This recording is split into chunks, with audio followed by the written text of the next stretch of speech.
السلام علیکم ورحمۃ اللہ وبرکاتہ ملګرو د نوې ویډیو سره تاسو خلک لري وایو ملګرو امید لرم چې تاسو ټول باندې جوړه خوشاله وي او د ژوند په مزو کې به وایي ملګرو نن په دې ویډیو کې تاسو سره یو دغه خبره شریکوم چې د ضلع ملتان په کاټرنګ علاقه کې د یو ماشوم سره زیاتې شوې دي او بیا یې قتل کړی دی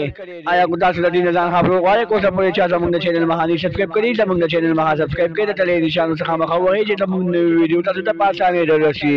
ملګرو د اسماعیل نومي ماشوم د ضلع ملتان په کاټرنګ علاقه کې 13 ورځ ډیر په ویل دي سره قتل کړی شوی دی آیا د ګناه سوا د خطا سوا د یو اټو کالو ماشوم چې په دسبیم جماعت طالب علم دی یو دوه ورځې مخکې د کول نه بېدرکه شوی و چې کله د کول نه بېدرکه شو او مور پلار یې واپس لټون شروع کو نو په درېیمه ورځ باندې په ګنو کې میلاو شو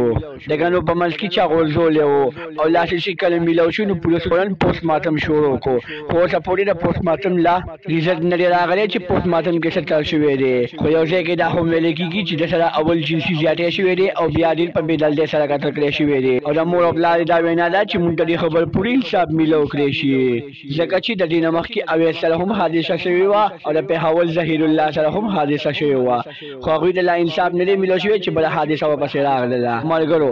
دا حادثه د ضلع ملتان په کاټرنګ علاقه کې راپېښه شوې ده او د ضلع ملتان د کاټرنګ علاقې اس پي هم دا وایي چې موږ به ډېر ژر د دې قاتل ته ورورسو ځکه چې موږ په 24 ګنټې خپل کار شروع کړی دی او کو الله ته خو هوی مونږ به دې قاتلان ډېر ژر ګرفتار کړو او په سوشل میډیا باندې یو بل خبر هم راخور شوی دی چې اسماعیل نومي ماشوم ډېر خلک وایي چې د چا سره غلط تعلقات وو خو نه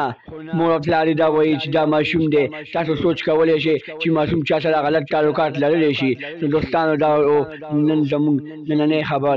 دا خبر هم خوښ شوی زموږ د چینل مهاله سره سبسکرایب کړئ د تلې نشانو څخه مخه ووهئ چې زموږ نوې ویډیو تاسو ته په اسانۍ دررسي